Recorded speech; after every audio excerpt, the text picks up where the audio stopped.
All right, so after much soul searching, I decided we needed one more force video, and it's going to be on miscellaneous.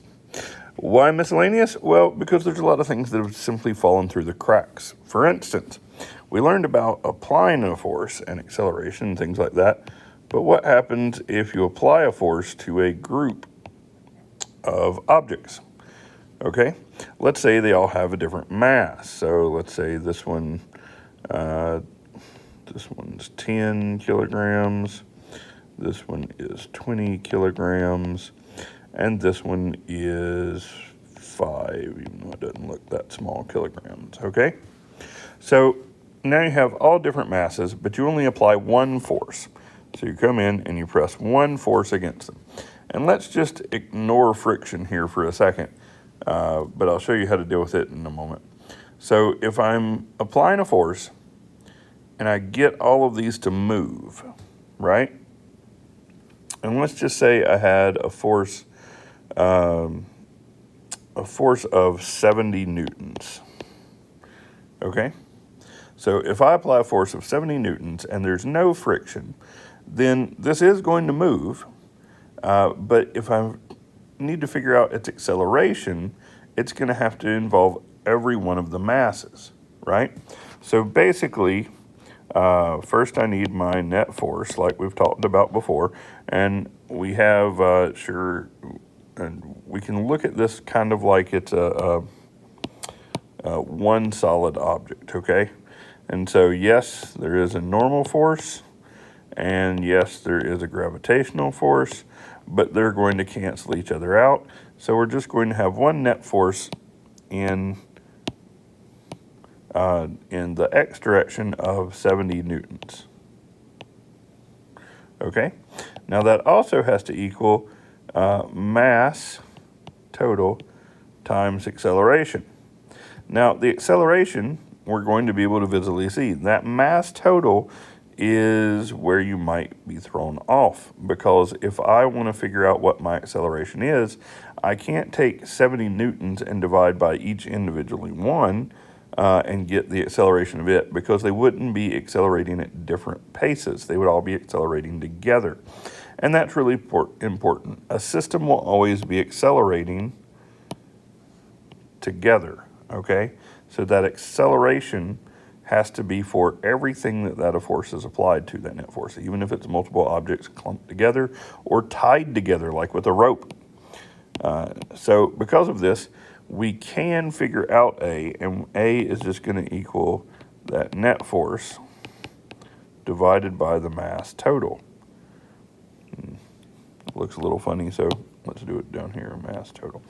Okay, so that's going to be 70 newtons, and then my mass total is mass 1 plus mass 2 plus mass 3, and so that's 70 newtons divided by 10 kilograms plus 20 kilograms plus 5 kilograms.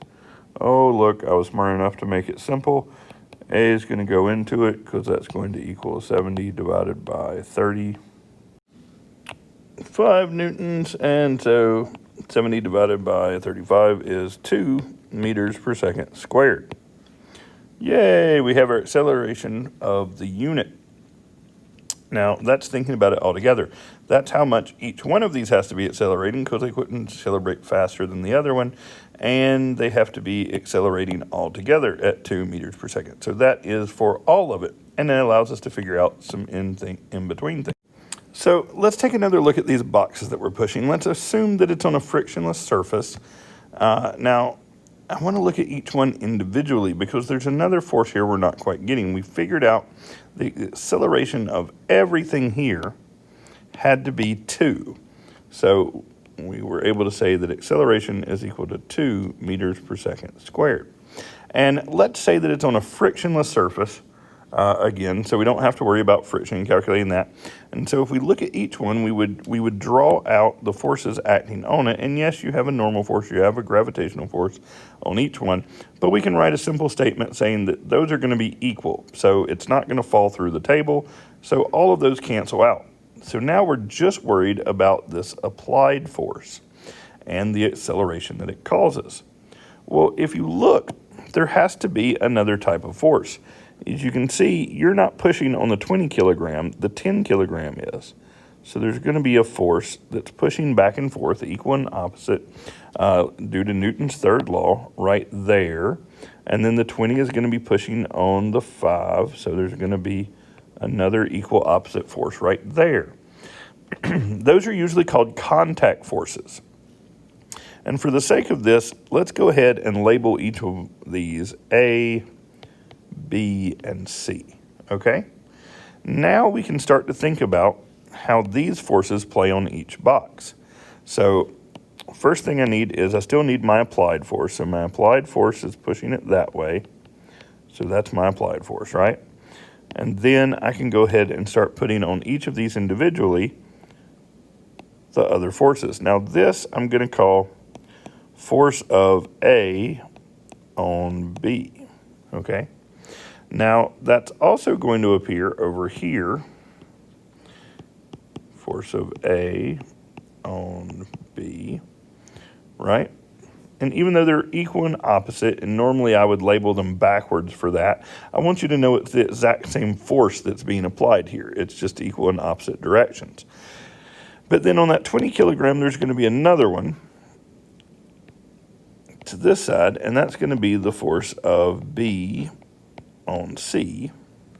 And then that's going to show up here on this last one as force of B on C. Now, according to our different laws and our net force understanding, that acceleration has to be true for each one of them. That also means that the net forces on any one has to add up to that mass times that acceleration, equaling all the forces added together in that. So let's look at this first one here, A, okay? We already said those two forces cancel out.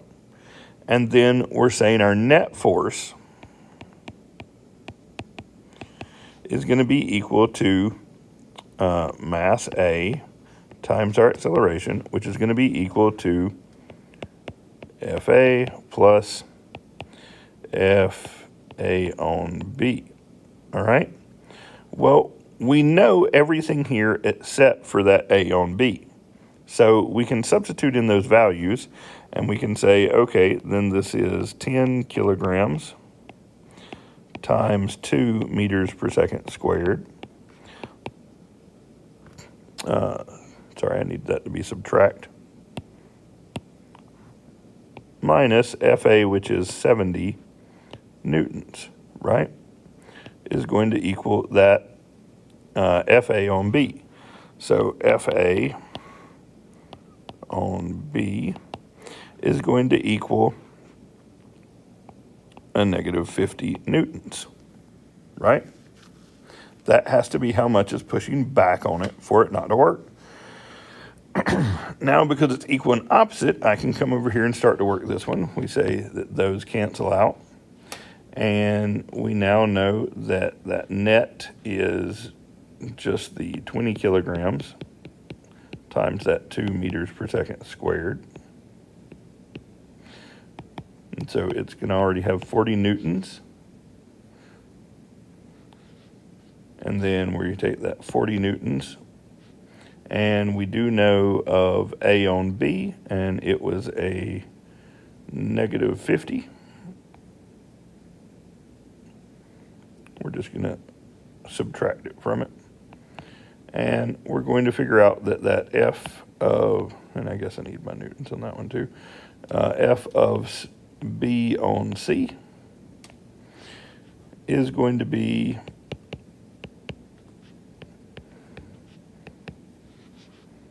a negative 10 newtons. And if all of this works, then this B on C newtons is 10 newtons, and our mass being accelerated by the acceleration will equal that. Luckily, 5 times 2 is 10, and that's supposed to be 10, so it all checks out. Our next miscellaneous option or object is tension. So tension acts in a rope type thing like you would see here in a pulley type system. And it pretty much acts both ways. It creates another one of those equal and opposite forces. The thing is, it's a little bit tricky because it's made up of the different forces acting in it. You can't just say that this object is pulling on the rope that exact amount, and that's all that's felt, as long as there's a force on this object in the opposite direction. The tension force is going to get a combination of both of them to a certain degree. And so we need to figure out what the tension force is. Now, luckily, since it's an equal and opposite, we can draw this, because I've already put in a lot of my other forces, as just that in the rope. And we can say that that's tension force. And it's going to be equal, so we don't have to worry about designating the variables like we did over here. And see, you have your normal ones, for normal force, force of gravity, frictional force, because we have mu for what is that. And then this one that's hanging, you have just the tension force and just gravity, because it's not sitting on anything, so there's no friction. We're not doing air resistance in this case. It would be minimal anyway. And just like in the last case, we can figure out the acceleration of this if we look at this as an entire system. Now, if we're looking at it as an entire system, it helps to do a couple of things.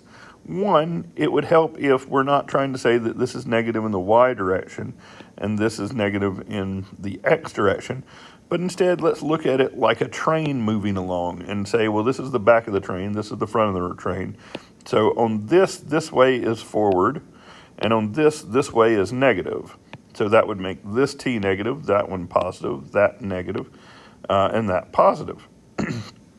Now, if we think about it that way, we can say that these two are equal and will cancel each other out. Any up and down that we have on this one would be equal because it's not falling through the table, and that would cancel each other out. So really, if we're looking at the whole system, we have two masses and two forces that will be defining its acceleration. So the net force is equal to the total mass times acceleration, which is equal to the sum of all forces. If you're not familiar with that symbol, it's just the symbol for sum. Okay?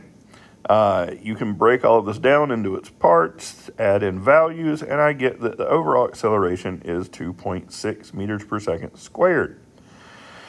But that's not the only way to do it, and it's not the only way to find our tension, which is what we could also do here, because they do become more complex than this. There's one where there's one mass on this side and then a mass hanging on the other side. So let's take a look at something else that they might have had.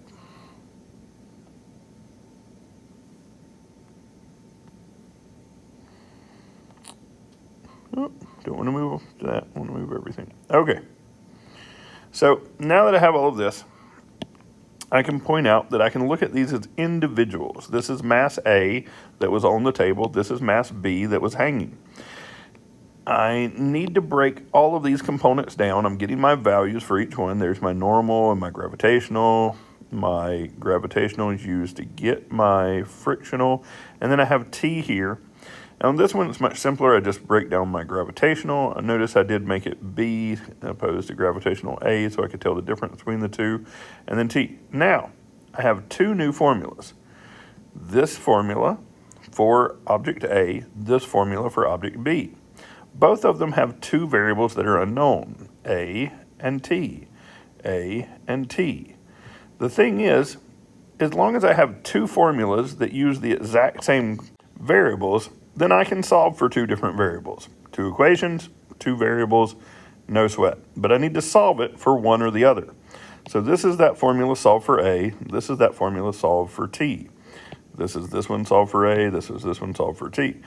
Now, since I have what A equals in both of these, I could set both of those to each other and solve for T, because I can just say that this amount equals that amount. Or I could solve both of these together and say that this amount has to equal that amount. And so I can solve for A in that one. It just depends on what you want to go for. And we can mathematically work all this out. Let's first look at the T. So as you can see here, I went ahead and I used the one where it was solved for A. And I then just made those quantities equal each other, because I can do that because they both equal A. And then I rearranged. First I had to move my masses. That's what I did first. I distributed them. Then I moved like terms to the like side, all my T's on one side, all my other forces on the other side. I was able to pull T out of that because it looks like it's been distributed, so I can pull it out. And then I can divide across. I put in all my values, and I got 35.9 newtons. Now, if I wanted acceleration, all I have to do is take this number and go back and put it in one of these, and I'll get that same acceleration that I got before of like 2.6 or something like that. I forget what the exact number was, but it's what I got before. This time, as you can see, I used the equation where I solved it for that tension force. And then I just made this quantity equal this quantity because they both equal T, and we can do that. So there we have. Then let's work on getting everything on the same side. My mass is on this side, my force is on this side. Pull acceleration out because it looks like it's been distributed.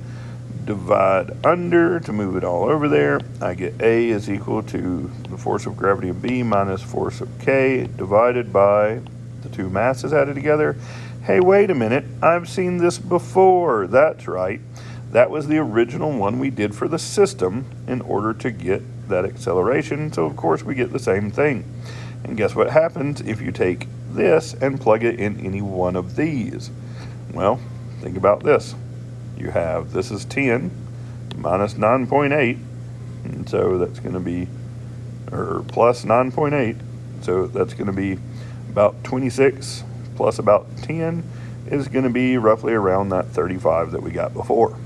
So now if you want to look real deep, you can see how every bit of this works together. It gets the same results, okay? You can do it as a system, you can do it individually and work it out. It really depends on the amount of components, usually which you want to do of each. Hope that helps.